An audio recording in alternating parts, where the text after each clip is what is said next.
मंगला गौरी व्रत कथा। एक समय की बात है। एक छोटे से गांव में एक साहूकार अपनी पत्नी के साथ निवास करता था। साहूकार धनवान था और उसके घर में किसी भी प्रकार की कोई कमी नहीं थी। फिर भी वह और उसकी पत्नी संतान न होने के कारण दुखी रहते थे। संतान की कमी उन्हें हमेशा कचोटती रहती थी। एक दिन की बात है, उस साहूकार के घर में साधु आए। साहूकार ने उनका आदर सत्कार किया और उन्हें अपनी समस्या के बारे में बताया। साधु ने साहूकार की पत्नी को सावन में मंगलवार को किए जाने वाले मंगला गौरी व्रत करने की सलाह दी। साथ में पूजा विधि के बारे में संपूर्ण जानकारी प्रदान की। इसके बाद साहूकार की पत्नी ने सावन माह के पहले मंगलवार से ही गौरी मंगला का पूजन व्रत रखना शुरू कर दिया। अब वह हर मंगलवार को विधि पूर्वक व्रत और पूजा पाठ करने लगी। इस प्रकार कई महीनों तक उसने वह व्रत किया। एक दिन उसकी धर्मनिष्ठा से प्रसन्न होकर माता पार्वती ने भगवान शिव से साहूकार और उसकी पत्नी को संतान प्राप्ति का वरदान देने के लिए कहा। साहूकार को उस रात स्वप्न में एक दिव्य शक्ति ने दर्शन देकर कहा कि एक आम के पेड़ के नीचे भगवान गणेश की मूर्ति विराजमान है। तुम उस पेड़ से आम तोड़कर अपनी पत्नी को खिला देना। इससे तुम्हें संतान की प्राप्ति का सुख मिलेगा। साहूकार ने अगले दिन सुबह उठकर अपनी पत्नी को इस स्वप्न के बारे में बताया और वह उस आम के पेड़ को ढूंढने निकल पड़ा। काफ़ी समय तक ढूंढने के बाद आखिरकार साहूकार को वह आम का पेड़ मिला जहाँ भगवान गणेश की मूर्ति विराजमान थी। उसने आम तोड़ने के लिए उस पेड़ पर पत्थर मारना शुरू कर दिया। पत्थर फेंकने से एक आम तो टूटकर नीचे गिर गया, लेकिन गलती से एक पत्थर जाकर भगवान गणेश की प्रतिमा को लग गया।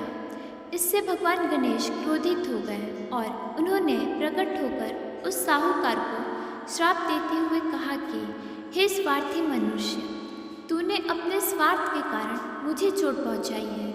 तुझे माँ पार्वती की कृपा से संतान की प्राप्ति तो होगी, लेकिन उसकी मृत्यु 21 वर्ष की आयु में ही हो जाएगी। यह सुनकर साहूकार बहुत घबरा गया और वह वापस घर चला गया।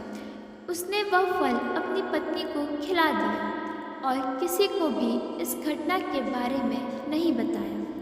कुछ समय पश्चात भगवान शिव और माता पार्वती के आशीर्वाद से साहूकार और उसकी पत्नी को पुत्र की प्राप्ति हुई।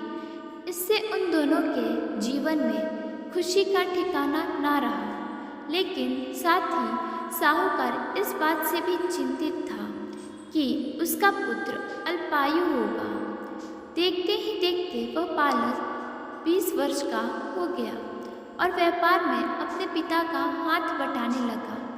एक दिन घर लौटते समय साहूकार पेड़ की छांव में तालाब किनारे बैठकर अपने पुत्र के साथ भोजन करने लगे।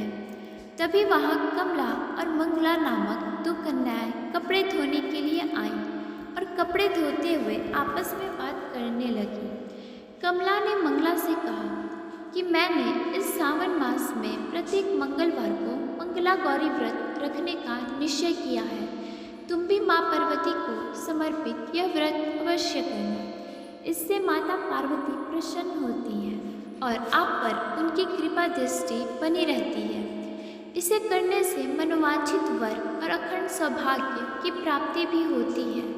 कमला की बात सुनकर मंगला भी इस व्रत को करने के लिए तैयार हो गई। दूसरी ओर साहूकार ने दोनों कन्याओं के बीच यह पूरा संवाद सुन लिया और उसने अपने मन में यह सोचा कि यह कन्या मंगला गौरी व्रत को करती है, इससे इसे अखंड सौभाग्य की प्राप्ति होगी। यह मेरे पुत्र के लिए एक योग्य वधू साबित होगी। ऐसा सोचकर वह उन दोनों के विवाह का प्रस्ताव कन्या के पिता के पास लेकर गया। साहूकार की गांव में प्रतिष्ठा और मान होने के कारण कमला के पिता अपनी पुत्री का विवाह साहूकार के लड़के से करवा देते हैं।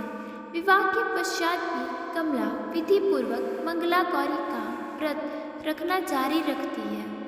इसके उस भक्ति भाव से प्रसन्न होकर माता पार्वती एक दिन उसे स्वप्न में दर्शन देती है और कहती है कि मैं तुम्हारी भक्ति से अत्यंत प्रसन्न हूँ, इसलिए तुम्हें अखंड सौभाग्य का वरदान देती हूँ। लेकिन तुम्हारा पति अल्पायु है, इसलिए अगले महीने मंगलवार के दिन एक सर्प तुम्हारे पति के प्राण लेने आएगा। तुम उसके लिए एक प्याले में मीठा दूध रख देना, उसके पास एक खाली मटका भी रख देना। सर्प दूध पीकर उस मटके में चला जाएगा और फिर तुम उस मटके को कपड़े से ढक देना। अगले मंगलवार को कमला ने माता पार्वती की बात मानकर एक प्याले में मीठा दूध रख दिया और पास में एक मटका भी रख दिया। सर्प ने आकर दूध पिया और मटके में जाकर बैठ गया।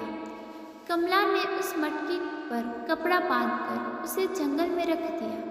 माता पार्वती की कृपा से कमला के पति के प्राण बच गए। इस प्रकार मंगला गौरी व्रत के पुण्य फल से साहूकार का पुत्र श्राप से मुक्त हो गया।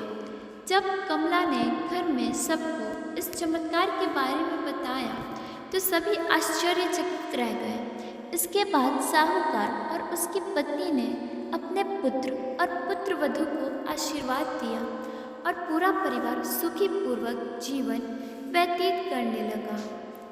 धन्यवाद। राधे राधे।